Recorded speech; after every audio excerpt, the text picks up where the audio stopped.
नमस्ते, आप सभी का स्वागत है आज के इस कार्यक्रम में। कृपया हमारे चैनल को सब्सक्राइब करें, वीडियो को लाइक करें और क्यूआर स्कैन करके हमारे राष्ट्रवादी हिंदू इकोसिस्टम को पत्रम पुष्पम सहयोग करके सुदृढ़ करें। हमारे साथ हैं सुमित पीर जी और सुमित पीर जी के पास आज बहुत सारे नए-नए समाचार हैं। स्वागत है आपका सुमित जी। सर नमस्कार, आप ही और सभी दर्शकों को नमस्कार और शो पे बुलाने के लिए साधुवाद। अब ये ट्रंप के बुरे दिन शुरू हो गए हैं क्या? भारत से थोड़ा-सा पंगा लिया नहीं और पता चला कि बैंड पे बैंड बजनी शुरू हो गई। लोग छोड़-छोड़ के जा रहे हैं, एलन मस्क छोड़ के चला गया और इनका जो सबसे बड़ा अस्त्र था ट्रंप महाराज का, बल्कि इनके पास एक ही अस्त्र था, उसका नाम था टैरिफ। टैरिफ, हर चीज़ में टैरिफ। भारत को रोज़ धमकी देते थे टैरिफ और साहब आप युद्ध रोक दिया, हमने टैरिफ से रुकवा दिया। क्या बात है! और वो टैरिफ ही ब्लॉक हो गया। कोर्ट ने कह दिया कि तुम्हारे पास ये जो इंटरनेशनल इमरजेंसी इकोनॉमिक कौन सा एक्ट है वो आईईईपीए जी उसमें तुम्हारे पास कोई पावर ही नहीं है। सर भगवान श्री गणेश का नाम लेते हुए शुभारंभ करते हैं। एक नया लफ्ज वर्ड में आया, मार्केट में आया, taco. Trump always chickens out. ये मैं नहीं कह रहा ये कह रहा है मुच्छड़। ये कह रहा उनका फॉर्मल एनएसए, नाम उसका ध्यान नहीं आ रहा, जॉन बोल्टन ने कहा कि ट्रम्प ऑलवेज चिकन्स आउट। ये उसकी परिस्थिति है। अब देखिए, ये जो हम बात कर रहे थे ना टैरिफ्स को लेकर और एलॉन मस्क को लेके, सबसे पहली बात इन्होंने सर ये कोर्ट गए, इसने अपने 5 मंत्री include Marco Rubio, commerce secretary, treasury secretary, सबको कोर्ट भेजा। और कोर्ट में क्या कह रहे भैया ये जो हमने टैरिफ लगाया है इससे हम चाइना को मतलब ना नेगोशिएशन टेबल पे लाए। चाइना जो हमारी सिक्योरिटी का थ्रेट है उसको हम लाइन पे ला रहे। बेजिंग आज हमारी भाषा बोल रहा क्योंकि हमारे टैरिफों से डर के चले, इतना तो समझ आता। आगे की कहानी सुनिएगा, ये बड़ी इंटरेस्टिंग है। कहता है कि ये जो टैरिफ है इसके कारण हमने पीछे भारत और पाकिस्तान का युद्ध रुकवाया। और अगर टैरिफों की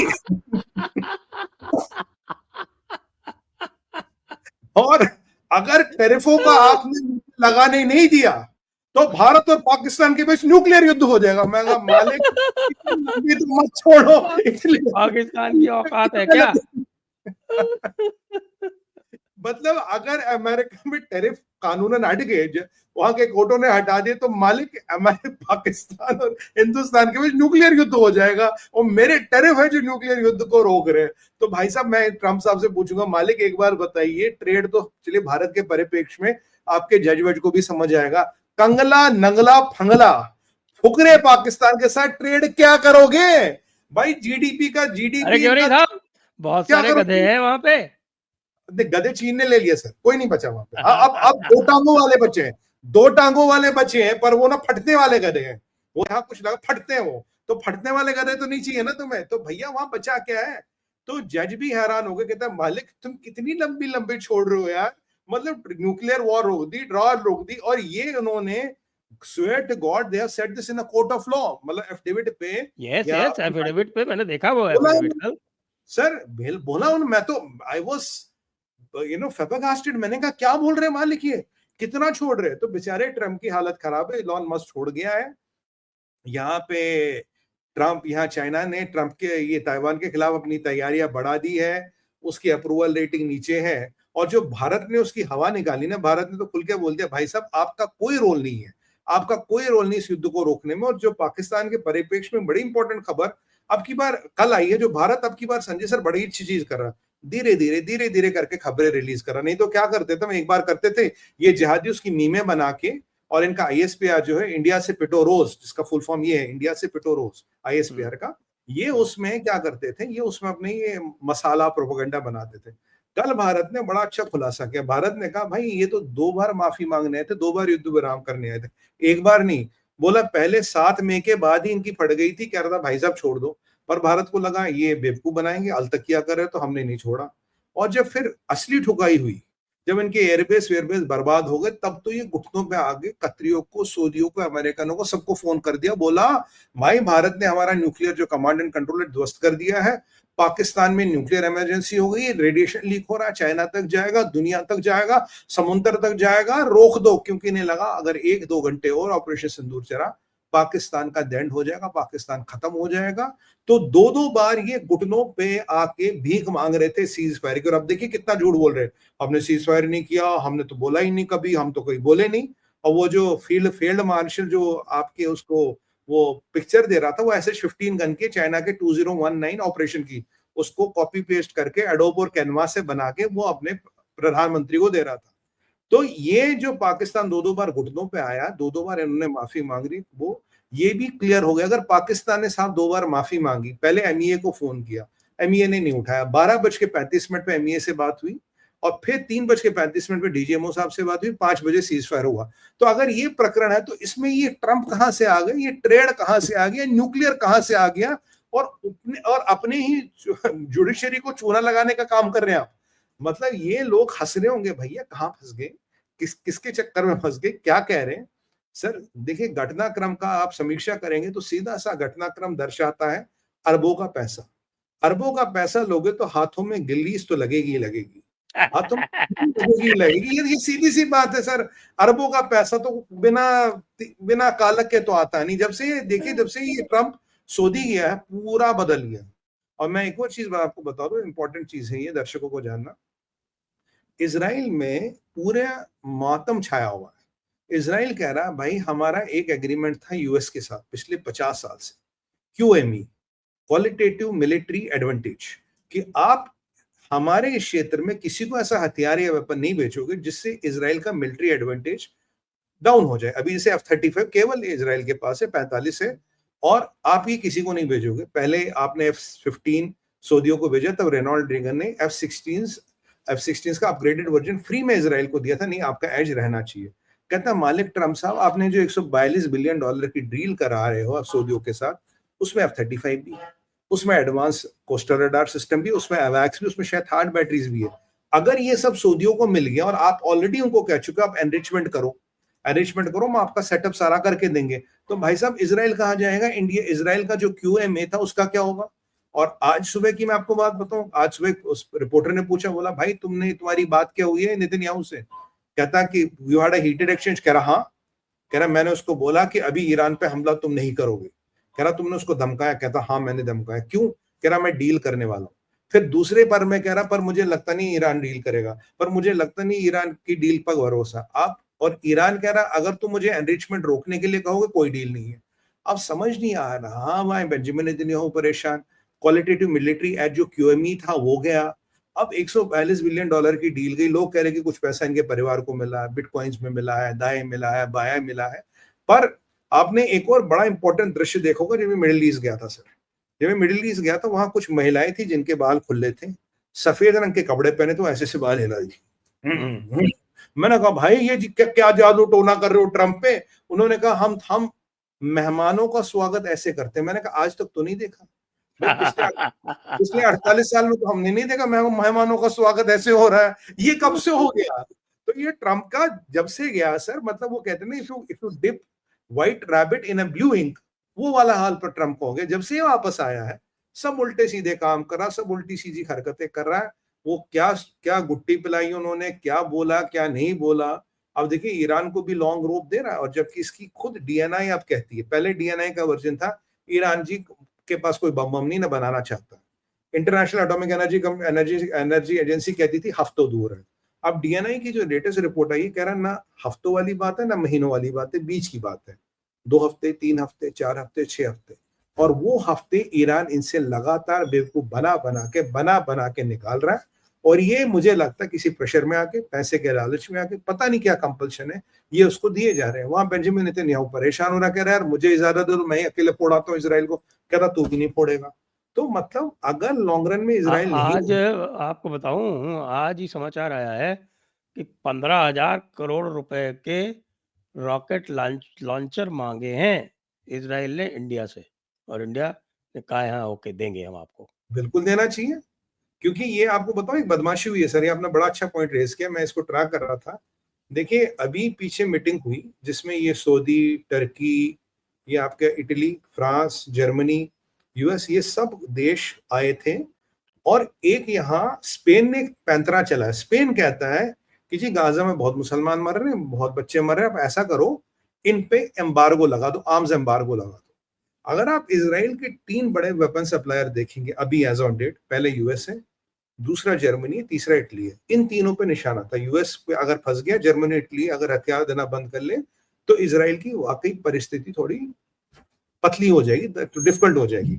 अब इसराइल ने उस चीज को बैकअप करते हुए, उस चीज का विकल्प निकालते हुए भारत को अप्रोच किया कि आप हमें ये दे दो, और भारत को बिल्कुल इसराइल को हथियार देने चाहिए, खुल के देने चाहिए। और इसराइल को अगर आप हथियार नहीं दोगे, अमेरिका को भी एक समझना चाहिए, इसराइल एक बांध है, इसके पीछे एक समुंदर है इस्लामिक टेरर का। अगर ये बांध टूटा, ये जो है सर पूरे यूरोप और अमेरिका में पहुंचेगा। जो पीछे जर्मनी वाला में इंसिडेंट हुआ, जो वो गाड़ी वाला इंसिडेंट हुआ, जो चक्कू वाला इंसिडेंट हुआ, जो जर्मनी के बाहर में इंसिडेंट हुआ, ये इंसिडेंट वहां रोज होते रहेंगे। तो आप फिर इसको संभाल नहीं पाओगे। इसराइल जब तक है, तब तक वो आपसे सबसे बड़ा सफाई कर्मचारी है वो दुनिया का, बहुत बड़ा बांध है वो। अगर वो बांध टूट गया, तो इन गोरों को समझ आएगा इन्होंने क्या खोया है। और इनकी औकात नहीं इसराइलियों की तरह न लड़ना, न जाके वहां जाके वो कार्रवाई करना जो इसराइल करता है। इनके तो सर ये कर ही नहीं सकते। अफगानिस्तान में ये पिट गए, अगर आप इनको गाजा में भेजोगे, वाकई में गाजा में इनका जनाजा निकलेगा। अभी तो उनका निकलता है, अगर ये चलेंगे इनका निकलेगा। जो आईडीएफ कर सकता वो यूएस वालों के बस की काम नहीं। और ये स्पेन फ्रांस वास वाले भूल जाओ, इनको तो वो भून के खा जाएंगे, वो तो ऐसे खतरनाक लोग हैं। तो इनको समझ नहीं आ रहा ये कर क्या रहे हैं, इनको समझ नहीं आ रहा ये गेम क्या चल रही है। और मुझे समझ नहीं आ रहा है स्पेन वालों का दिमाग खराब हो गया यार, तुम्हें पागल हो तुम। मतलब जब ये जहादी फ्री होंगे क्या स्पेन तक नहीं पहुंचेंगे? स्पेन क्या कोई मार्स पे रहता है? हाँ, अरे एलॉन मस्क की कॉलोनी हो उसको तो तो उन्होंने कह रखा है कि ये तो साहब हमारा ये क्या बोलते हैं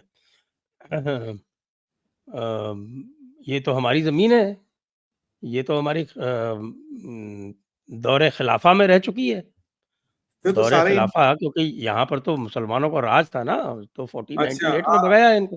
हाँ हाँ हाँ हाँ, हाँ।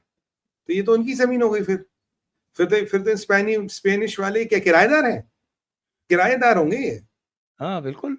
हमारी तरह। तो कह रहे साहब कि हम भी ये तो हमारे दौरे खिलाफा है, अच्छा, तो ये भी हमारी तरह दौरे किराएदार। खिलाफा। अच्छा साहब, और भी और तो हमारे हमारे ट्रम्प बाबू जो हैं, वो कह रहे हैं, वो पुतिन के लिए भी बोल रहे हैं कि साहब हाँ, पुतिन हैज़ गॉन ये क्रेज़ी और मैं ये कर दूँगा, मैं वो कर दूँगा। मुझे ये लगता बड़ा है आपने कि ये आपने बड़ा अच्छा विषय छेड़ा सर। ये जो ट्रम्प है ना, मुझे लगता है ये आजकल कुछ वैसे इनका कुछ जादू टोना इन पे वाक़ई हुआ, मुझे ऐसा लगता है, मेरा ये मानना है। देखिए, आके इन्होंने बोला कि पुतिन हैज़ गॉन क्रेज़ी। और तो पुतिन ने बोला ये ट्रम्प इमोशनल होके ऐसा बोल रहा था, हम इसकी बात का बुरा नहीं मानते। हाँ, क्या बोला कि ट्रम्प को इमोशनल ओवरलोड हो गया है। हाँ, मतलब हम नहीं, ये इमोशनल अत्याचार हो रहा है इस पे। हिंदी में बोले तो इमोशनल अत्याचार का शिकार है, हम ऐसा बुरा नहीं मानते। अब उन्होंने कहा चलो बात निपट जाएगी। तो फिर अगले दिन पुतिन का जवाब आता, कहता भाई यूक्रेन में will keep on pounding pounding and pounding, जो रशियन में उसने बोला, पाउंडिंग पाउंडिंग जब तक हम यूक्रेन पे ये लड़ाई हमारे स्टाइल से नहीं जीतते। तो ट्रम्प क्या बोलते हैं? ट्रम्प बोलते हैं भाई अगर तुमने ये किया तो हम तुम पे सैंक्शन लगा देंगे। पुतिन का जवाब आता है, कहता अगर तुम हम पे सैंक्शन लगाओगे, हमने तुम पे नहीं लगाई, तुमने हम पे पूरे टाइम सैंक्शन लगाई, सैंक्शनों का फायदा हुआ नहीं, अगर हम वापस ये करने लगे तो तुम कहाँ जाओगे? फिर जो डिमित्री मेडरोफ है, इनका एक स्टेटमेंट आता है, कह रहा ट्रम्प को संभलना चाहिए। जो ट्रम्प पुतिन को बिल्कुल ये हल्के में ले रहे हैं और ये सब कर रहे हैं, कहीं ये गलती से विश्व युद्ध शुरू ना कर दे।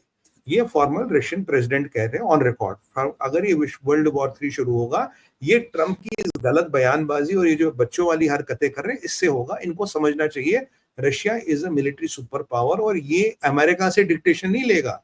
और ये जो आप कह रहे हो कि भाई कभी कुछ कह रहे हो कभी कुछ कह रहे हो, ये सिस्टम आप पुतिन का अपमान कर रहे हो, ये चलेगा नहीं। जबकि पीछे यूक्रेन ने जो ड्रोन अटैक किया था सर, रशियन मिलिट्री और इंटेलिजेंस क्लियर कहती है उस ड्रोन अटैक के बीच का सेंटर पॉइंट था पुतिन का हेलीकॉप्टर। पुतिन को मारने का एसेसिनेशन का प्लान था ज़ेलेंस्की का। अब जिन्होंने भी किया उनका खैर हिसाब किताब तो पुतिन कर ही देगा, वो छोड़ता तो किसी को नहीं। पर यहाँ इनका he is crazy, he is gone mad भाई। और उन्होंने वो भाई हम ये कर देंगे, हम वो सैंक्शन कर देंगे। और पर यहाँ एक और पैंतरा है जिसके बारे में मैं आपका अटेंशन ले जाना चाहता हूँ। ये जो जॉन बोल्टन है, कल इसने एक नया तीर चला। देखिए यहाँ भी एंटी भारत साजिश हो रही है। वो कह रहा है कि यार ऐसा है कि ये जो अब कह रहा ट्रम्प को क्या करना है, पहले तो टैको वाली बात, कह रहा ट्रम्प को क्या करना है, कह रहा ट्रम्प को लगानी चाहिए सेकेंडरी सैंक्शन। अब मैंने पढ़ा ये सेकेंडरी सैंक्शन में चाहता क्या है? भाई 5,500-6,000 सैंक्शन तो आपने रशिया पे लगा रखी है, सेकेंडरी सैंक्शन क्या है? सेकेंडरी सैंक्शंस का मतलब सर ये है कि अभी हम जो रशिया से तेल ले रहे हैं, हम या चाइना, वो नहीं ले पाएगा। अगर हमने रशिया से हथियार लाई तो कैट्स का एक्ट हम पे लग सकता है। तो बेसिकली गेम क्या है कि रशिया का आप तेल बेचना बंद कर दो, रशिया के हथियार बेचना बंद कर दो। अगर रशिया का तेल बेचना बंद हो तो किसका तेल बिकेगा? सऊदियों का। अगर रशिया के हथियार बेचने बंद हुए तो हथियार किसका बिकेगा? अमेरिकन का।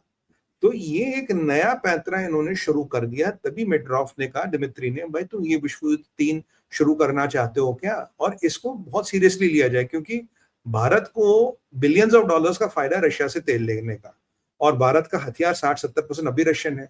तो अगर ये दोनों चीजें रोक दी गई तो फिर तो आगे बोलोगे तो भारत पे सैंक्शन लगेंगे ही नहीं, तो भारत अपना करे। और पुतिन तो सीधा सीधा कह रहा भारत का टाइम आ गया है, जो उनका इशारा है कि भाई आप मेरे साथ खड़े हो जाओ, मुझे चाइना से डिपेंडेंस हटानी है, आप खड़े हो जाओ, आप मेरे को जो चाहिए दे दो, और आप जो भी मुझे सामान चाहिए दे दो। अगर हमारे अभी कोई 2 मित्र हैं जो अनकंडीशनल हमसे दोस्ती कर रखते, एक तो इसराइल है और एक रशिया है, मुझे उसके अलावा कोई दिख नहीं रहा तीसरा कोई मित्र है जिसकी एक अनकंडीशनल दोस्ती हमारे साथ है, मतलब नो स्ट्रिंग्स अटैच वाली दोस्ती है। तो अब रशिया भी भारत से एक अपेक्षाएं रखता है, और भारत को उन अपेक्षाओं पे उतरना पड़ेगा, क्योंकि वो चाइना से जान छुड़ाना चाहता है। और पुतिन ने, अगर आप देखा, पीछे ऑपरेशन सिंदूर की तारीफ की उसने, कह रहा भाई जो आपने देखा रशियन हथियार कितने अचूक है, आप यहां देखो, उन्होंने सिंदूर का नाम नहीं, अभी जो हुआ, अभी तो वही हुआ ना, अभी जो हुआ, कैसे रशियन हथियार अचूक है। यूएवीज की बात करें, एंटी ड्रोन सिस्टम्स की बात करें, इंटरसेप्टर्स की बात करें, सबने बेहतरीन काम किया है। ये पुतिन ने कहा कि भाई सबने बेहतरीन काम किया है, ये अभी पुतिन ने कहा है। तो या इसके बाद चीजें बदल जाती है, चीजें दूसरे डायमेंशन पे पहुंच जाती है, और अब भारत को भी थोड़ा आगे आना पड़ेगा, क्योंकि मुझे लगता है रशिया और इसराइल के साथ आपको खुल के बात करनी पड़ेगी। अमेरिकन तो सर व्यापारी है, व्यापार करिए, प्यार मत करिए उससे। मतलब व्यापार है, ये भाई ये ले 100 रुपए 1 किलो दाल तोल दे, बात खत्म। मतलब पैसे दो, काम कराओ, व्यापारी से व्यापार करो, प्यार मत करो उनसे। रशिया आपका दोस्त रहा, इसराइल आपका दोस्त रहा, हमें भी अब मौका आ गया, जरा खुल के उनका समर्थन करें, जरा खुल के उनके इंटरेस्ट के बारे में भी बात करें, क्योंकि जो रशिया को पे सेकेंडरी सैंक्शंस की बात लग रही है, वहां यूरोप कह रहा है कि रशिया पे सेकेंडरी सैंक्शंस लगाओ। तो मैं यूरोप वालों, ये जो महानुभाव बैठे हमारे ब्रसल्स में, इनसे एक सवाल पूछूंगा, यार अगर सेकेंडरी सैंक्शंस लगानी थी तो अब तक क्या पिताजी के बर्थडे का वेट कर रहे थे? तो 3-4 साल पहले लगाते थे ना सैंक्शन। अगर रशिया को तुम मानते हो सैंक्शन लगा के रोका जा सकता, तो 4 साल पहले सैंक्शन लगा देते। किसका वेट कर रहे थे? किसके इशारों पे अब सैंक्शन लगा रहे हो? कौन इन सैंक्शन लगाने के पीछे? किसका तेल बिकेगा, किसका हथियार बिकेगा? सवाल वो है। अब याद आई है जॉन बोल्टन को, अब याद आ रही यूरोप को, अब इसराइल का एम्बार्गो भी करना है। मतलब अगर आप सारी चीजों को देखेंगे सर, ये बहुत खतरनाक समीकरण बन रहे हैं। और जब से भारत ने अनाउंस किया नंबर 4 इकोनॉमी बन गए, उसी के आसपास ये सारे पैंतरे शुरू हो गए। उसी के 24 घंटे में संजय सर ये सारे पैंतरे शुरू हो गए। तब तक ये सब शांत थे। जॉन बोल्टन का दिमाग ना छुट्टी पर चला गया था, ये यूरोपियन हाइबरनेशन में थे। हमने क्या बोल दिया, नंबर 4 आ गए और बहुत जल्दी नंबर 3 आ जाएंगे। ऐसा दिल में ना इनके, मतलब ऐसे दिल में इनकी मिर्च लगी है, हर एक कोई नई नई नए नए पैंतरे लेके आ रहा। अल्टीमेटली आइडिया क्या है? घुमा फिरा के भारत को रोको, भारत का नुकसान हमारे करो। भाई साहब कह रहे हैं, हम्म, अमरीका बहादुर साहब कह रहे हैं कि हम आपको J-35, हम आपको F-35 देने के लिए तैयार है। भारत कह रहा है हमें चाहिए ही नहीं यार F-35, करेंगे क्या हम सिंगल इंजन फाइटर का हम करेंगे क्या? हमारा जो अगला टारगेट है वो डबल इंजन फाइटर है, ट्विन इंजन। बिल्कुल। और हमें यार अगर मान लीजिए, वैसे तो हम AMCA बना रहे हैं, सिंगल इंजन हमारे पास तेजस है, अगर हमें कुछ चाहिए होगा तो हम Su-57 ले लेंगे बीच में। वैसे भी हमारा MRFA प्रोग्राम है, जिसमें रफाल के आने की पूरी चांसेस हैं। अच्छा, आज फ्रांस के जो फ्रेंच एयरफोर्स के स्पोक्समैन ने भी साफ-साफ कह दिया कि किसी रफाल को कुछ नहीं हुआ। अब देखिए ये आईएसपीआर को इसलिए मैं मीम फैक्ट्री कहता हूँ। इस मुल्ला मुनीर ये जनरल नहीं रहा, ये ग्राफिक डिजाइनर बन गया है। आजकल इसको सर जट ये समझ भी लिया भारत ने अच्छा कहा कि फ्रांस से कहलवाया। हाँ बोलो, ये तुम्हारे पापा बैठे, बोलो।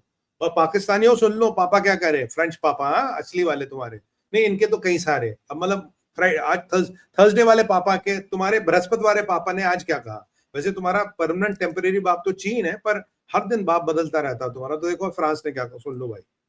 ये देखिए सर, यहाँ जो आपने बड़ा अच्छा विषय छेड़ा, Su-57 को लेके रशिया ने तो हमें ऑफर दे दिया, आप इस प्रोग्राम को ज्वाइन कर लो, फॉर्मली आ गई है 10 दिन पहले, 10-12 दिन पहले ऑफर आ गई है। Su-57 में बेस्ट इंजेस्ट टू इंजर weight to thrust ratio, AI enabled होगा, सुपर स्टेल्थ होगा, इसमें किंजल लगाएगा जो हाइपरसोनिक मिसाइल है, और आप अपना ब्रह्मोस इसमें लगा सकते हो। तो अगर आप इस सब की परिकल्पना करें, प्लेटफॉर्म आपके पास है, ये Su-31 का अपग्रेडेड वर्जन है, प्लेटफॉर्म मोर ओवर वही है, आपके पायलट ट्रेन है, आपका एक बड़ा एमआरओ का बड़ा पार्ट यहाँ है, आप काफी कुछ यहाँ कर लेते हो, काफी कुछ कस्टमाइज कर लेते हो, कंप्लीट टेक्नोलॉजी ट्रांसफर के साथ ये रशिया आपको देने को तैयार है। और दूसरी चीज जो रशिया ने भी बोली है, सुपर ब्रह्मोस, सुपर ब्रह्मोस क्या 800 किलोमीटर की रेंज वाला ब्रह्मोस, और स्पीड ज्यादा है कम है उसके बारे में ओपन कोई स्पेक है नहीं, पर 800 किलोमीटर की रेंज का मतलब है पाकिस्तान में कोई ऐसी जगह बची नहीं जिसको हम ठोक नहीं सकते।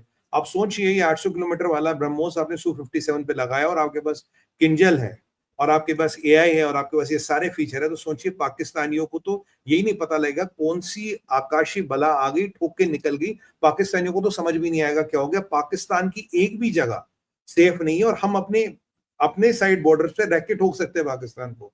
और चाइना की भी काफी जगह है अब हमारे निशाने पे आ गई है, और ब्रह्मोस ने जो पीछे कारनामा करके दिखाया, चाइना के अवैक हो, चाइना की स्पाई सैटेलाइट्स हो, चाइना का जैमिंग सिस्टम हो, चाइना का HQ-9 हो, घंटा नहीं पता लगा इनको ब्रह्मोस कहाँ से है, कहाँ से ठोक के गया। और अभी सुपर ब्रह्मोस की जो बातें हो रही, अगेन कोलैबोरेशन, टेक्नोलॉजी ट्रांसफर पूरा।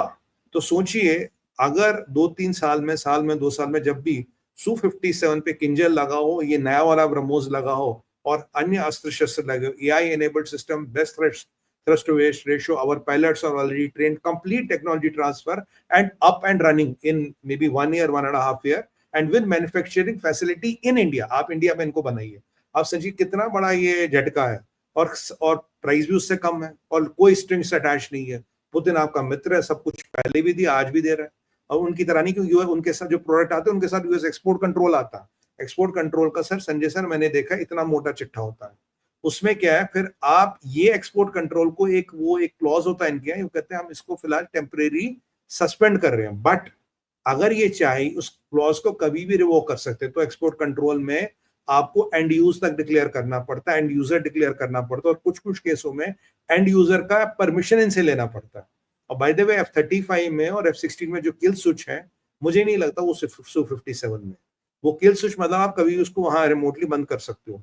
Su-57 नहीं, में वो ऐसा तो है ही नहीं। आप देखिए ना, हमने तो इनका जो आपके सुखोई जो 30 है MKI, जी उसको तो सुपर सुखोई बना दिया। वो तो बता दिया ना, ऑलमोस्ट कह रहे कि थोड़े बहुत स्टेल्थ फीचर छोड़ के it is at par with Su-57। वही तो कह रहा हूँ ना सर, हमने जो अपनी चीजें डेवलप कर दी, उसमें अपने अस्त्र शस्त्र लगा दिए। ब्रह्मोस का एक एरियल वर्जन भी तो हम ही ने लगाया ना, रशिया ने थोड़ी लगा के दिया। तो हाँ, अब ये वो हम ही 800 लगाया। किलोमीटर वाले को भी फिट करेंगे ना, अब इसमें अगले बार में 800 और किलोमीटर वाले उसमें को बस फिट यही करेंगे, है कि रशिया चूँकि अपने सुखोई वगैरह के उनके सोर्स कोड दे देता है, तो हम उसको मॉडिफाई कर लेते हैं। कर लेते हैं। और हमें एक्सपीरियंस भी इतने साल का, बहुत एक्सपीरियंस है इतने साल का, और कीमत भी अच्छी है, फीचर बड़े अच्छे हैं।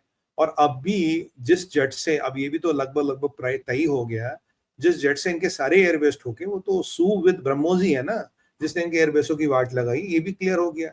और जबकि लोग कहते थे सू के बारे में, जी ये चाइना जानता, पाकिस्तान जानता, हम राफेल भेजेंगे, पर अब भी टाइम टेस्टेड मशीन ही काम आई, सू गया, ब्रह्मोस गया, काम कर गया, वापस आ गया। तो पाकिस्तान, ये जो अब बुखलाया पाकिस्तान और चीन, इन्हें समझ नहीं आ रहा हम क्या करें।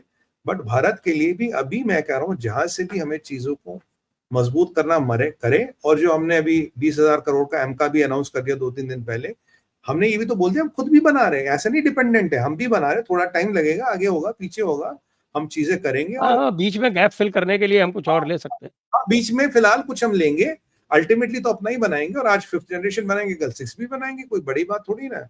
और सर ये जो हमने अब तो हमारा इंजन भी डेवलप हो गया है। बिल्कुल भी लगभग तैयार है, गवर्नमेंट एक बार अनाउंस कर दे, लोग काफी पूछ रहे हैं उसके बारे में।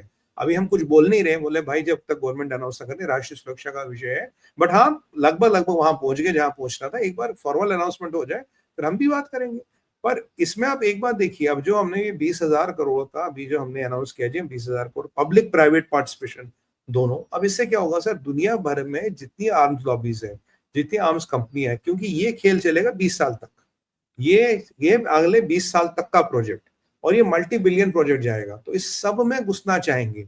और जो अभी इसमें घुस गया, अब साफरान हो, जी हो, या जो भी हो, या जो भी कोई भैया फैसला कर लो, अगर अभी घुस गए तो 10-20 साल का व्यापार फिक्स्ड है। अगर अकड़ में रहे हम ये नहीं करेंगे वो नहीं करेगा, घंटा नहीं मिलने वाला तुम्हें। फिर ये 20 साल तक का बिजनेस है, समझ लो। अगर अभी हाथ से गया कभी हाथ नहीं आएगा और आगे भी नहीं मिलेगा कुछ।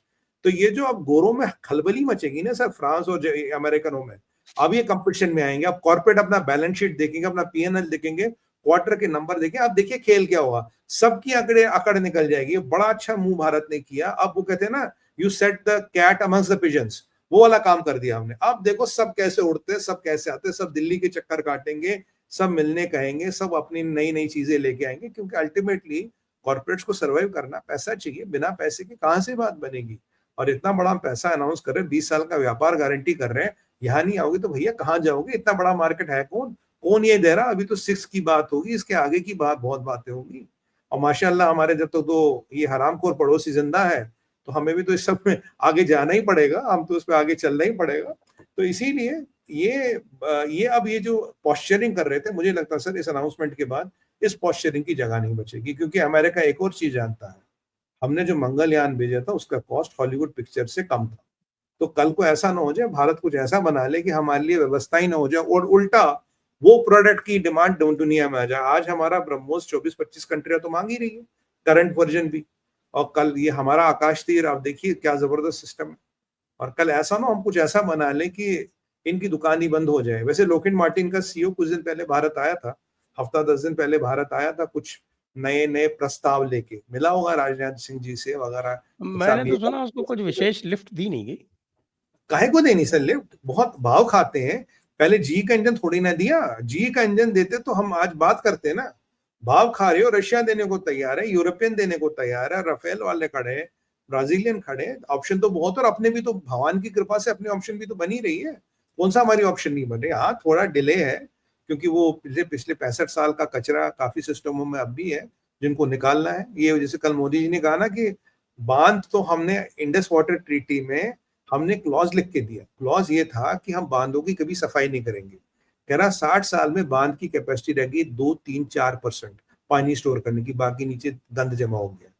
तो वो हमारे सिस्टमों का भी कुछ हाल वैसी है, उनकी भी सफाई करेंगे सर। तो मुझे लगता है जो आज हम 10 साल एमका की बात कर रहे हैं, हो सकता है काफी पहले भी लिया है, काफी चीजें और भी आएंगी।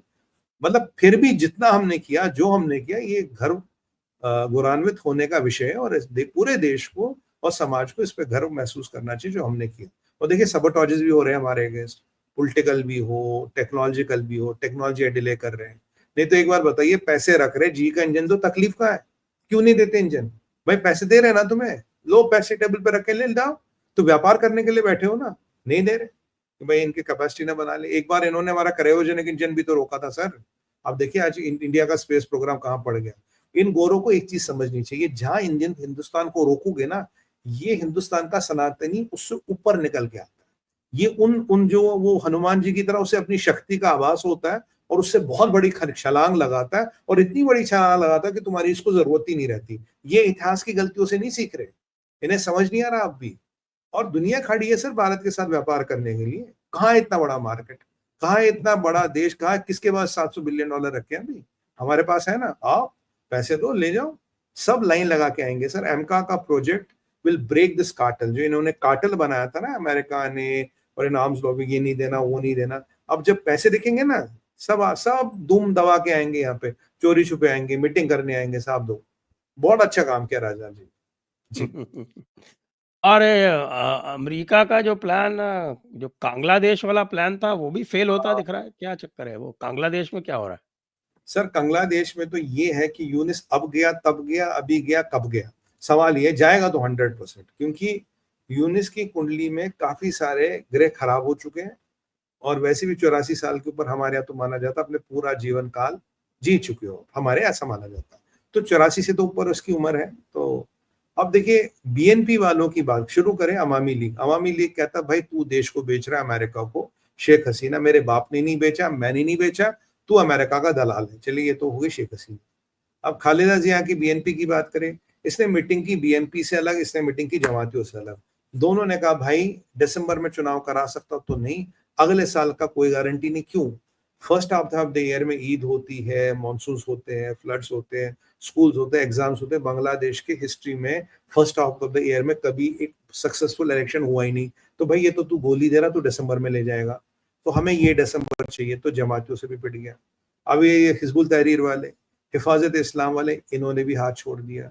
हाँ, ये कुछ स्टूडेंट लीडर वीडर इसके एक दो इसके आगे पीछे घूमते हैं, वो जरूर घूम रहे हैं, बट आर्मी ने बोल दिया भैया तेरा दिसंबर तक का टाइम है, अन्यथा हमारे धैर्य की सीमा खत्म हो रही है। कल को ये मत बोलना हमने बोला नहीं था।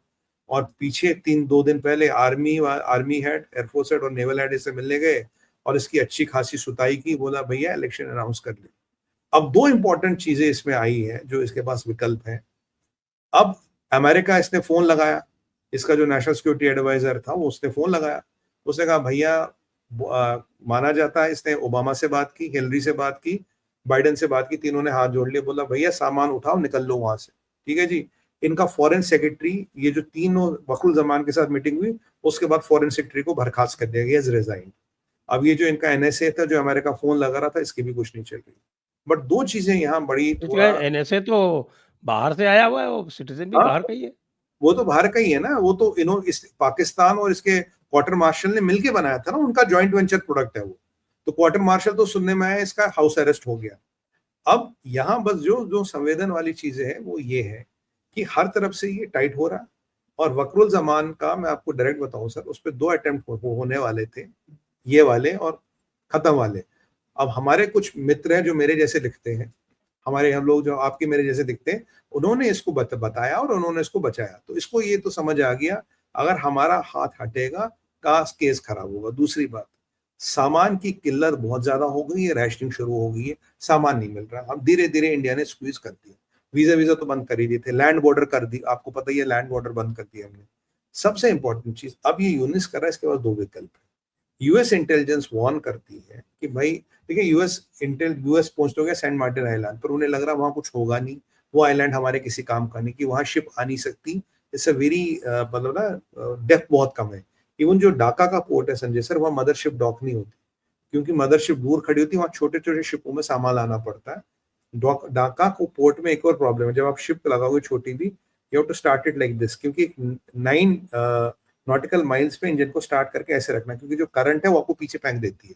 तो आपको वहां इवन छोटे शिप को भी पूरे टाइम स्टार्ट रखना, नहीं तो वो टिक नहीं पाता। बड़ा मदरशिप वहां आ नहीं पाती। टोयोटा का जब कारखाना लगना था इंडिया में, क्यों लगा? पहले ढाका की बात हो रही थी, जब उन्होंने अध्ययन किया वहां मदरशिप नहीं आ सकती, तो ढाका पे ऑप्शन है नहीं। अब सेंट मार्टिन आइलैंड भी आप शिप नहीं भेज सकते, छोटे छोटे जहाज जाएंगे। तो अरे अमेरिका वो तो है ही छोटा सा, वो पूरा टोटल उसको क्या करेंगे? मतलब अब अमेरिका 7-8 बहादुर स्क्वायर के, किलोमीटर का तो टोटल है वो। अब अमेरिका बहादुर के वो किसी काम का है नहीं। अगर वहां नेवी नहीं पहुंच सकती तो अमेरिका बहादुर के वो किसी काम का है नहीं। अमेरिकन निकल लेंगे, पर अमेरिकन ने 2 चीजें बोली। पहले अमेरिकन इनपुट है कि भाई ये यूनिस जो हरामखोर है, ये अब जाके चाइना से बात कर रहा है कि आप मिलिट्री यहाँ डिप्लॉय कर लो, जिसको वकुल जमान और इंडिया ने तो बोल दिया बेटा ये रेड लाइन है, अगर सलामती चाहते हो इसको क्रॉस मत करना, do not even try to do this. ये यूएस का इंटेल है, ये हमारे पास भी इंफॉर्मेशन है, ऐसा कुछ कर सकता है। दूसरा एक खतरनाक इंटेल इसको लेके कल ही आई है कि वहां तो इसको पता चाइना अभी इस लफड़े में पड़ेगा नहीं पड़ेगा, क्योंकि अमेरिका भी नहीं चाहता, भारत भी नहीं चाहता और वहां की आर्मी भी नहीं चाहती। तो इन 3 चीजों को अपोज करते हुए क्या चाइना ये सुसाइड करेगा? संभवता नहीं करेगा। ये यूनिस तो चाहेगा करेगा कि इसकी दुकान चलती रहेगी। दूसरी खबर ये आई है, इसने संभवतः ये आइसिस के टच में, तो ये कुछ ओह! आइसिस के लोगों को हुँ। बांग्लादेश लाके नरसंहार करवाने के चक्कर में है। अब देखिए, आइसिस के लोगों को, आइसिस खुरासान के लोगों को बलूचिस्तान में देखा गया, अफगान रेबल्स को बलूचिस्तान में देखा गया, पाकिस्तान आर्मी ने उन्हें वहां लाया है कि भाई तुम यहाँ कार्रवाई चालू करो। ये मेरे साथ टीवी पे 2 बलोच लीडर थे, अभी 2-3 दिन पहले 2 थे, उन्होंने कहा 117 पेज का उन्होंने डिक्लेरेशन निकाला खुरासान वालों ने, हम किसी को नहीं छोड़ेंगे, हमारे एक को मारेंगे। इट्स मतलब इशू डॉक्यूमेंट, 117 पेज का इशू डॉक्यूमेंट है। उन्होंने कहा यार हम we were witness to this, दोनों ही बलोच थे, बोला हम वर विटनेस टू दिस, ये उन्होंने किया। और ये पाकिस्तान आर्मी ने इनको हायर किया है, खुरासान को, दाइश को और ये कुछ अफगान रेबल्स को। आपको याद होगा मीटिंग हुई थी चाइना, अफगानिस्तान और पाकिस्तान की काबुल में, उसके बाद ये लोग देखे गए। अब शायद यूनिस ने भी वहां से क्लू लिया या इसके अपने संबंध थे, तो ये भी आईसिस के संबंध में है। क्योंकि ये जो तालिबान है कहते खुरासान वालों को ले जाओ यहाँ से, दाइश को ले जाओ यहाँ से, हम क्या करें, इधर उधर लगा दो इनको काम पे। तो अगर ये वाला एंगल होता तो ये चीजों को थोड़ा डिफरेंशिएट करेगा, क्योंकि फुल फ्लेजेड चाइना नहीं आया तो पाकिस्तान से एक चीज तो सीखी गया ना, नॉन स्टेट एक्टर से स्टेट वाला काम करा और फिर प्लॉजिबल डिनाइल, भाई हमें तो पता ही नहीं कौन है, हम तो जानते ही नहीं जी कौन है, हम तो खुद टेररिज्म को फाइट कर रहे हैं। तो ये वाला थोड़ा एंगल है जो डिस्टर्ब करने वाला है। अगर इन दोनों एंगलों को आप दरकिनार करें तो यूनिस 110% जाएगा। It's a matter of date and time कब जाएगा, इसका कुछ नहीं बचा। और अभी एक हिंदुओं का बड़ा नरसंहार हुआ सर, हिंदुओं का एक गांव इन्होंने पूरा बर्बाद किया है। मैं आपको नाम मुझे याद नहीं, मैं व्हाट्सएप देखना पड़ेगा। जसोर जिले वहाँ में, जसोर हाँ जिले में। जसोर में, हाँ 50 से ज्यादा हिंदू मारे हैं, 50 से ज्यादा, और 20 से ज्यादा घर और मंदिर जलाए। तो वहां जो ये जो हरामखोरी हो रही है ये बिल्कुल जारी है। ये यूनिस एक नंबर का जिहादी और इस्लामिस्ट है, बिना दाढ़ी मूछ वाला मुल्ला है, जो नॉर्मल मुल्ले से ज्यादा खतरनाक होता है मेरी टर्मिनोलॉजी में। और इसका अब सारी हदें पार कर चुका है। मेरे को कुछ सूत्रों ने ये भी कहा कि लेकिन भारत आर्मी ने वहां पर टेररिस्ट को अरेस्ट करना शुरू कर दिया, ऐसी भी सूचना आ रही। करना ही पड़ेगा सर, अगर नहीं करेगी तो ये देखिए ना कि दाइश के टच में, आईसिस के टच में है, तो फिर तो परिस्थिति, वकरुल जमान को तो अभी ऐड करना है ना। मैं अब भी कहता हूँ Waqarul Zaman is the best bet. आज के टाइम में आप देखो बेस्ट बेट है। एटलीस्ट ये तो कहता है मैं सेक्युलर हूँ, एटलीस्ट कुछ तो काम करेगा, इनसे तो बेहतर ही काम करेगा। और मेरे को ये भी सुनने में एटलीस्ट आया वो कि लॉ एंड ऑर्डर तो रिस्टोर करना चाहता है। लॉ एंड ऑर्डर तो रिस्टोर करना चाहता है। ये जो शेख हसीना के टाइम में भी कोई हिंदू बहुत अच्छा नहीं था, पर ये खुले आम नरसंहार तो नहीं हो रहा था। ये जो अभी आप देख रहे हो जसोर की बात करें और करें, नरसंहार तो नहीं हो रहा था। पर मैं नहीं कह रहा कि बहुत अच्छी पोजीशन थी, पर ये सब भी नहीं हो रहा था। तो अब शायद बकरुल जमान भी समझ गया, 2 बार भाई तेरी तेरी जान बख्शा ही है हमने, तो अब तेरे को भी भारत का लॉयल रह के काम करना पड़ेगा, अन्यथा ना चाइना काम आएगा, ना पाकिस्तान काम आएगा, और ना ही अमेरिका काम आएगा। इस एक्सपेरिमेंट से ये भी साबित होता है। और दूसरी बात जो मेरे सुनने में आई है, अगर यूनिस मियां को लगता है कि उसका बहुत ग्रेसफुल एग्जिट होगा, मेरे सुनने में आया कि भारत ऐसा होने नहीं देगा। जो इसने कर्म कांड की, if he thinks he will have a graceful exit और एक दिन अपनी नहीं अटैची उठा के निकल लेगा, इतना आसान भी नहीं होगा यूनिस मियां। कोई लोग तो मुझे ये भी कह रहे थे भारत भी फोन लगाया था इसने कि बचा लो, कह रहे चल हट भाग यहाँ से, कोई बचाना ही नहीं तुझे। तो ये एक नंबर का गद्दार है सर। इसकी ये पन्ना मंडी की ऐसी तवाइफ है जिसके कदरदानों ने इसे छोड़ दिया। अब कोई तो कदरदान नहीं बचा, ये कदरदान ढूंढते हुए घूम रही है, तुम पकड़ लो, तुम पकड़ लो, तुम पकड़ लो, तुम रख लो। ये वो है, ये वाली, ये इसकी यूनिस की हालत ये है। पर ये है जिहादी मुल्ला।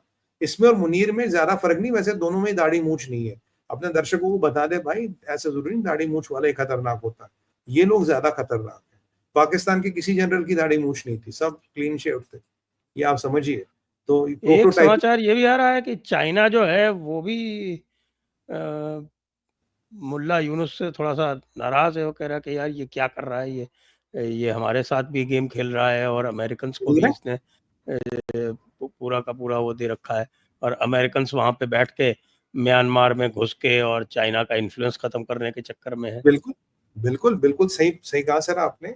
हुआ क्या, शुरू 4-5 दिन पहले इसने क्या किया, इसने अमेरिकन से डील कर ली। देखिए इसने क्या बोला, हमने इसके लैंड बॉर्डर बंद कर दिए, हमने बोला तो समुद्र के रास्ते आ। अब इसका जो मेन व्यापार है कपड़ा, कपड़ा इसका मेन व्यापार है, वो इसका इम्पैक्ट हो गया। अब इसने क्या कहा, इसने तब एक सुरसुरी निकाली, कह रहा जी मेरी अमेरिका के साथ बीटीए हो रहा, डायरेक्ट ट्रेड एग्रीमेंट करो, मैं 15 दिन में साइन कर लूंगा और ड्राफ्ट तैयार हो रहा। मैं परेशान, मैं भिखारी के साथ अमेरिका वाले क्यों कर रहे हैं यार बीटीए, तब तक समझ नहीं आया। मैं कहा वैसे आजकल ट्रम्प थोड़ा केमिकल लोचे का शिकार है, कुछ भी हो सकता है। बट धीरे धीरे अगले 24 से 48 घंटे में इसकी पोल खुल गई। पोल कैसे खुली सर, ये जो कह रहा 15 दिन में करो, ड्राफ्ट हो रहा, सब बिल्कुल हमारी टीम लगी हुई है। अमेरिका ने इसे कहा, देखो बेटा जो म्यांमार में वहां पे वर्चस्व है चाइना का वहां दबदबा है। मैं वहां, मुझे रक्सेन प्रोविंस में रास्ता चाहिए, मैं वहां से नहीं जा सकता, मुझे रास्ता चाहिए बांग्लादेश से। तो उसने बोला भाई साहब कैसे रास्ता दें, बोला यूनाइटेड नेशन से कहलवा ह्यूमैनिटेरियन के लिए, ह्यूमैनिटेरियन एड कॉरिडोर बना के लिए तू खोल इसको, हम उसी रास्ते से जाएंगे और जो हमें करना होगा वो हम करेंगे। तो हम चाइना को काउंटर बैलेंस करना चाहते हैं। ये मान गया, इसका जो एनएसए था ये अमेरिकनों के टच में था, इसलिए मान गया, कहता जी बिल्कुल ठीक है। जब इसने ये बात मानी तो इसका जो आर्मी चीफ है वकरुल जमान, उसने कहा ब्लडी कॉरिडोर, कह रहा है ये नेशनल सॉवरेनिटी का कॉम्प्रोमाइज है, तू नेशनल सॉवरेनिटी को कॉम्प्रोमाइज, तेरे पास पावर ही नहीं है बांग्लादेश में, तो गवर्नमेंट 90 दिन की होती है, तेरे को इतने, तू तो इलेजिटिमेट गवर्नमेंट, और आर्मी से बिना पूछे, आर्मी से बिना इस बात के तू बांग्लादेश की सॉवरेनिटी और बाउंड्रीज के बारे में कैसे डिसीजन ले सकता है? तेरे पास तो ये पावर ही नहीं है। उसने कहा नॉट, ये कॉरिडोर कभी नहीं बनेगा। जब ये कॉरिडोर नहीं बना, संजय सर अगले दिन बीटीए वाली बात गायब, कोई बीटीए नहीं हो रहा, कोई बीटीए की बात ही गुड़क कर गया। क्यों? उन्होंने बोला बीटीए चाहिए, ट्रेड एग्रीमेंट चाहिए, तो ये कॉरिडोर खोल के दे। अब इसकी फौज ने अड़क गई, कहता बेटा नौकरी में रहना है, नहीं तो तेरे को तेरा ही गेम बजा देंगे। तो जैसे कॉरिडोर की बात बंद हुई, वहां बीटीए की बात बंद हुई, वहां सेंट मार्टिन में उनकी बात नहीं बनी। तो उन्होंने कहा भाई साहब चाइना आ रहा है, देख लो क्या करना है भारत, तुम देख लो चाइना आ रहा है यहाँ पे क्या करना है।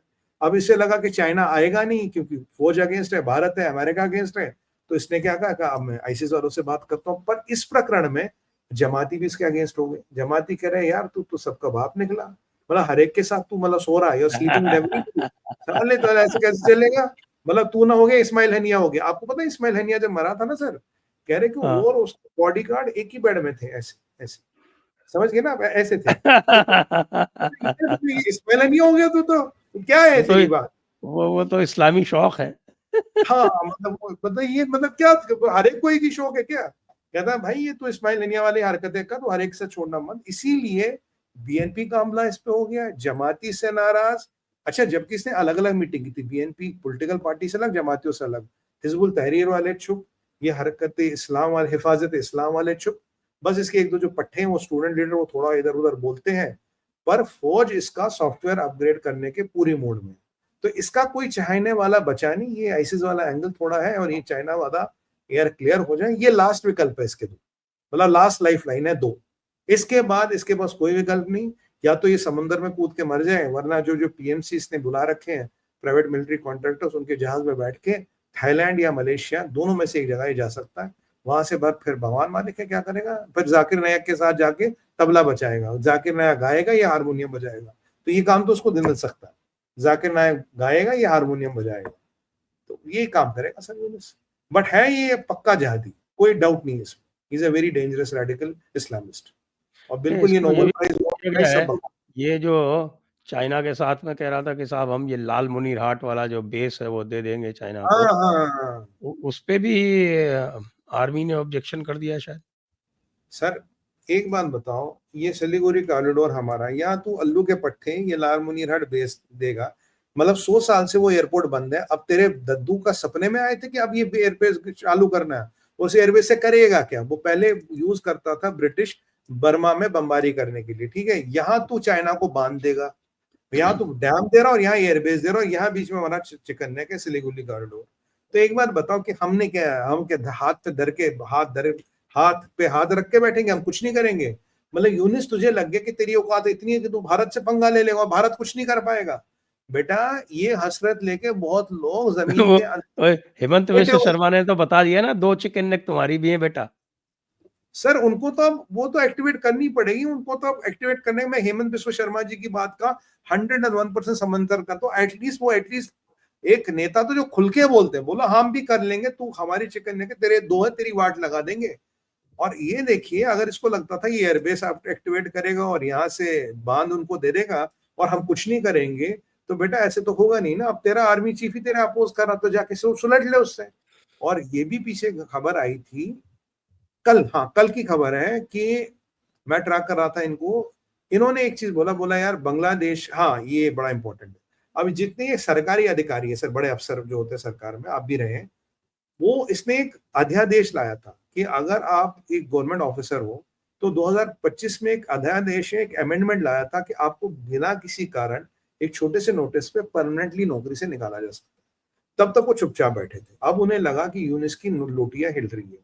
जितने सरकारी अधिकारी है, जितने सरकारी डिपार्टमेंट, बिजली, सिविल, जनरेशन, पाइपलाइन, जितने भी सरकार के उन सब अधिकारियों ने कल आके स्ट्राइक कर ली है। ढाका में क्या पूरे बांग्लादेश में एक सिविल डिसओबीडियंस जैसा माहौल हो रहा, पूरा जबरदस्त स्ट्राइक चल रहा है। और कल ये स्ट्राइक कहीं वायलेंट ना हो जाए, बांग्लादेश आर्मी ने स्वाट टीम्स को डिप्लॉय कर दिया जो इन सब चीजों को रोकने में कामयाब होती। अब यह पेच है, क्या स्वाट टीम्स को उनकी मदद के लिए डिप्लॉय किया, उनको रोकने के लिए डिप्लॉय किया? तो मुझे तो लगता है मदद के लिए किया है, क्योंकि अपने जो इस्लामी गुंडे मवाली है ना इसके पास, इनको ना भेजे तो वकरुल जमान ने शायद उनकी प्रोटेक्शन के लिए टीम्स डिप्लॉय की। हमें ये बताया जा रहा है कि स्वाट टीम्स हमने डिप्लॉय की है ताकि हम उनको मतलब ना रोक सके, पर मुझे लगता है आर्मी भी उस चीज को हवा दे रही। देखिए अगर ये चीज हो गई फिर ना चाइना का वेट होगा ना दाइश का वेट होगा। क्यों?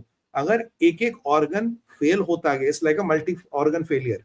मान लीजिए सप्लाई नहीं आएगी, कल गैस नहीं आएगी, कल पावर नहीं आएगा, कल राशन नहीं आएगा, जो वैसे ही कम है, तो यूनिस चलेगा कहां से? क्योंकि अब ये इन्होंने भी बिगुल फूक दिया कल, भाई हम यूनिस में तेरे साथ बात नहीं बनेगी, तू काम नहीं करेगा। अब सरकारी अधिकारी आपके खिलाफ, लोग आपके खिलाफ, अमेरिका, भारत, सब आपके खिलाफ, आपका आर्मी चीफ आपके खिलाफ, तो आप किसके दम पे लड़िएगा यूनिस मिया?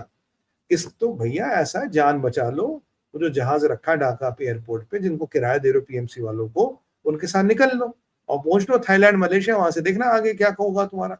तुम्हारे यहाँ तो नंबर का, तुम्हारे यहाँ तो दिन गिनती के है। भारत से पंगा लोगे तो जमीन भी छोटी पड़ेगी। और क्या जाने कौन बांग्लादेश या मलेशिया में, थाईलैंड में कौन ये लोग कब आते हैं, क्या होता है, अननोन गनमैन भी आ सकते, कुछ भी हो सकता है। मतलब चीजें कुछ भी हो सकती है, हमें क्या पता कौन है ये। तो अगर पाकिस्तान में वो सक्रिय हो सकते हैं, मलेशिया और थाईलैंड में सक्रिय होना तो बहुत आसान है। आज तक आईएसआई उनका कुछ नहीं उखाड़ पाया, तो ये थाईलैंड और मलेशिया वाले क्या कर लेंगे? और ये जो तुम्हारा नया इस्लामिक टेरर बन रहा है ना, कतर, मलेशिया, और क्या है, कतर, मलेशिया, पाकिस्तान और टर्की, ये मत समझना हमें नहीं पता, हमें सब पता है क्या करना चाहते हो, क्या बना रहे हो। ये जो तुर्की आईएसआई के साथ मिलकर इंटेलिजेंस शेयरिंग कर रहा है, मैन पावर का एक्सचेंज कर रहा है, हमें समझ आ रहा है क्या कर रहे हो। पर ऐसी बात होगी सब एक साथ पिटोगे, सबकी एक साथ ही मैयतें बनने वाली, गारंटी हमसे लिखवा लो। ये जितने भी तुम्हारे पैंतरे, दे आर ऑल, ये बस ये इस्लामी जनून के लिए काफी है, बट रियलिटी में काम नहीं कर रहे। तुम अभी ऑपरेशन सिंदूर में जितनी तुम्हारी पिटाई हुई है, अगर इंसान के बच्चे होते वैसे ही समझ जाते कि भारत का हम कुछ नहीं उखाड़ पाएंगे।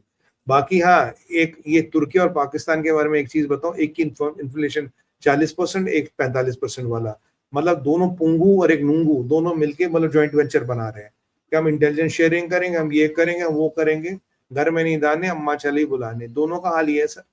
This is what they are doing. अब ये मलेशियन के चक्कर में क्यों फंस रहा? बाकी ज्यादा कतर की बात करेंगे, कतर तो सर हर एक को, उसका तो काम ही है दुनिया भर में आतंकवाद फैलाना, हर एक को पैसे बांटना। पर कतरियों का पैसा अभी ट्रंप के सर पे चढ़ के बोल रहा है, ये तो मैं जरूर कह रहा हूँ। सऊदियों का पैसा उसके सर पे चढ़ के बोल रहा हूँ, ये जरूर कह रहा हूँ, क्योंकि मुझे लगता है कि ट्रंप अभी उसमें वो बात, वो धार नहीं रही, वो जो उसमें हम देखते थे वो नहीं रही। बाकी यूनिस मिया का तो गेम ओवर है, क्योंकि अमेरिकनों का भी अब इंटरेस्ट नहीं है इसमें। अब चीन इसको कब तक पालेगा और क्यों पालेगा? और दाइश वाले आएंगे तो फंडिंग कहाँ से आएगी, पैसे कौन देगा, लॉन्ग रन में उन्हें कौन पालेगा, ये सारी चीजें हैं जो देखने वाली है। बट अगर इसके संबंध दाइश से है तो ये तो खुद आतंकवादी हुआ ना सर। ये Nobel laureate with relation with ISIS is then a dreaded global terrorist. क्योंकि अगर तू नोबेल लॉरिएट का मुखोटा पहनता और भाई तेरा आइसिस है, तो भाई तुझसे खतरनाक जहादी और आतंकवादी तो दुनिया में कोई है ही नहीं। तो ये सारे एंगल बांग्लादेश में हो रहे हैं, और I still believe Waqarul Zaman is the best bet. और अगर शेख हसीना वहां जाती है, एक नई सरकार बनती है और हिंदुओं के लिए हमारा हिंदू देश बना के दे बांग्लादेश की जमीन के ऊपर, उसके प्रोटेक्शन हम करें, उसकी इकोनॉमी को भारत की इकोनॉमी के साथ हम मिलाएं, ताकि हमारे हिंदू भाई वहां से सब फिट रहे, फर्स्ट क्लास रहे, उन्हें दाल रोटी खाने पाने की कोई कमी ना हो, तभी एक इसका स्थायी समाधान निकलेगा सर। अन्यथा कोई समाधान नहीं निकलेगा, क्योंकि आज शेख हसीना कल नहीं है। और बाय द वे एक इंपॉर्टेंट खबर ये भी, इसी सब में जॉय जो है शेख हसीना का बेटा, वो भारत आया था मिलने। अब हमने बुलाया था, माँ से मिलने खुद आया था, पर जॉय भारत आया था पिछले हफ्ते भर में, तो अब तक तो नहीं आया, वर्जीनिया से भारत आया। तो कुछ ना कुछ बड़ी राजनीतिक गतिविधियां बांग्लादेश में हो रही है as a matter of time. Yunus is gone, Yunus का कोई फ्यूचर नहीं। चलते चलते एक और समाचार डिस्कस कर रहे हैं। जी सर। कि बताया जा रहा है कि वो जो चागाई है, या जी चागी बोलते हैं जिसको, जो हाँ बलूचिस्तान अफगानिस्तान के बॉर्डर पर है, जी वहाँ के, और रक्षान एरिया में, ये आपके रेकोर्डिक से ज़्यादा दूर नहीं है वो जगह। जी तो वहाँ पर अफगान तालिबान और पाकिस्तानी फोर्सेस के बीच में है कि जबरदस्त क्लैश चल रहा है। बहुत बड़ी। बहुत बढ़िया। ये वही जगह है जिसका पीछे आईएसआई ने और आईएसपीआर ने ब्लैकआउट कर दिया था, इसकी सैटेलाइट इमेजरी लेना बंद कर दी थी, इसके आसपास जाना बंद कर गया था। अब अटकलें तो ये लग रही थी यहाँ क्या हुआ, यहाँ तो हमने पता नहीं किसने क्या कर दिया, यहाँ भी क्या हुआ, क्योंकि पीछे ये पता लग गया था कि इनका nuclear command and control structure पूरा ध्वस्त हो गया है, इट इज नॉट फंक्शनल। और बिना कमांड एंड कंट्रोल स्ट्रक्चर के न्यूक्लियर बॉम्ब तुम्हारा न्यूक्लियर डिजास्टर बनता है। इनके अगर हमारे पास बॉम्ब और कमांड एंड कंट्रोल स्ट्रक्चर खत्म हो गया तो हमारा न्यूक्लियर डिजास्टर बनने में उसे देर नहीं लगी, और उस पर अगर रेडिएशन लीक्स हो रहे हो तो 100% वो न्यूक्लियर डिजास्टर आपका बन गया है। अब चगाई के आसपास अगर ये हमला हो रहा है तो किसने करवाया हमला, क्यों करवाया, वहां क्यों हुआ, वहां अगर वहां हमला बढ़ेगा और ऐसा ना हो कि वहां भी कि टनल के आसपास धुआं उठने लगे, टनल के 500 मीटर दूर कुछ आग लग जाए। सर देखिए, जब लड़ाई होगी, मोटर वोटर इधर उधर चलेंगे तो कुछ भी हो सकता है ना। तो अगर कल को कुछ हो गया तो ये मत बताना कि हमने कुछ करा है, हमें कुछ नहीं पता। ये अफगान तालिबान तुम्हारे लोगों से लड़ रहे, तुम देखो क्या हुआ क्या नहीं हुआ, बोलो, भेज दो अपने फील्ड मार्शल को, बोलो क्या हो रहा है। मुझे लगता है सर ये जो ये कूपर है ना ऑस्ट्रिया वाला, ये तो कह रहा है जी इनकी 4 साइटें तो चारों की चारों निरस्त हो चुकी हैं, ध्वस्त हो चुकी हैं। वो तो यहां तक कहता है कि भाई पाकिस्तान अभी न्यूक्लियर पावर रहा ही नहीं। अगर मैं उसको कोट करूं, कह पाकिस्तान अभी न्यूक्लियर पावर रहा ही नहीं। किसने कूपर कौन, टॉम कूपर? कूपर ही है, हाँ टॉम कूपर ऑस्ट्रिया वाला। ये ऑस्ट्रिया तो वाला। इस लाइन में अच्छा इसकी पकड़ मानी जाती है, विशेषज्ञ माना जाता है। मैं हम्म। इसका एक पॉइंट ऑफ व्यू रख रहा हूँ। अब देखिए, अब हमारे जनरल बोलेंगे या तो हिंदुस्तानी आ रही है, बाइस्ड है। अब ये टॉम कूपर तो भैया ऑस्ट्रिया वाला ही, हमारा कोई रिश्ता थोड़ी ना। कल को बोलोगे बाइस्ड है, ये बाइस्ड थोड़ी ना, ये तो गोरा है, ऑस्ट्रिया रहता है। अब हमारे कोई जनरल कर्नल साहब बोले तो बोलेंगे बाइस्ड है जी इंडियन आर्मी की, ये तो बोलेंगे। अब भैया पहले ये गोरा, उस पे क्रिश्चियन, उस पे ऑस्ट्रियन, तो इसकी हमारे से तो रिश्तेदारी कुछ है नहीं। अगर ये ऐसा बोल रहा हो और इसका अच्छा खासा हाँ, वो बालाकोट इसने साफ कहा था कि भाई बालाकोट का जो है वो कन्विंसिंग नहीं है। तो भाई अब बताइए, अब ये तो बिल्कुल बालाकोट में इसने भारत के पॉइंट ऑफ व्यू का समर्थन नहीं किया था, तो इसलिए ये नहीं कह सकते कि साहब की ये कोई भारत के समर्थन।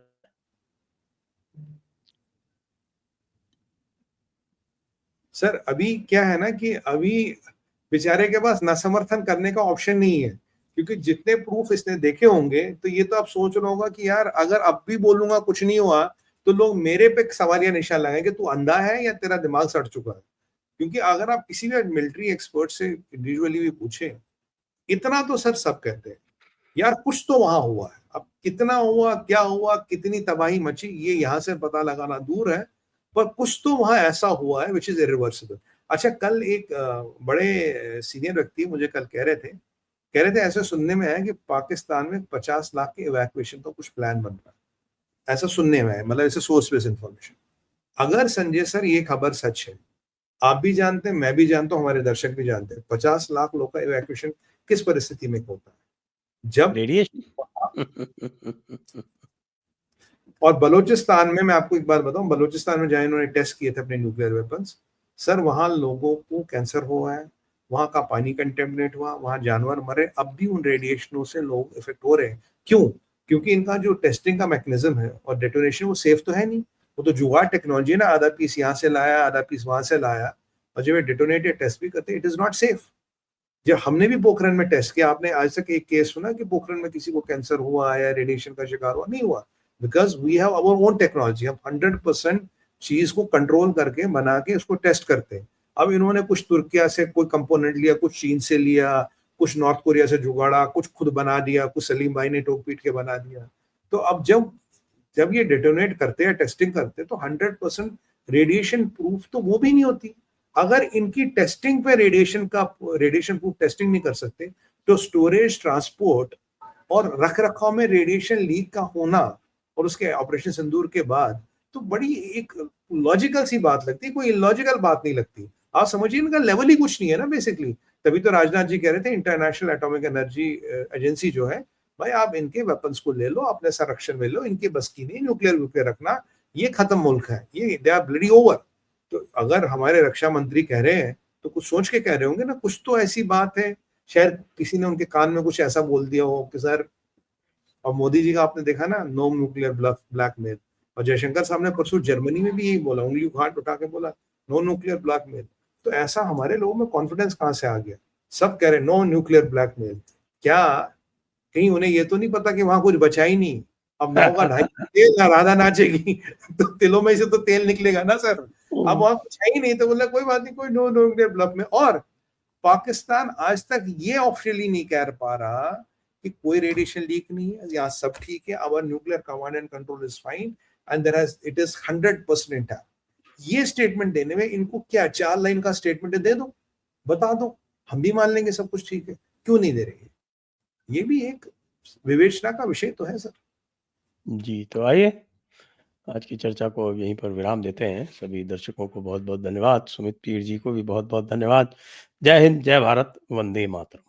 संजय सर, आपको सभी दर्शकों को नमस्कार, प्रणाम, साधुवाद। भारत माता की जय, वंदे मातरम। ओम नमः पार्वती पतया। हर हर हर हर हर महादेव।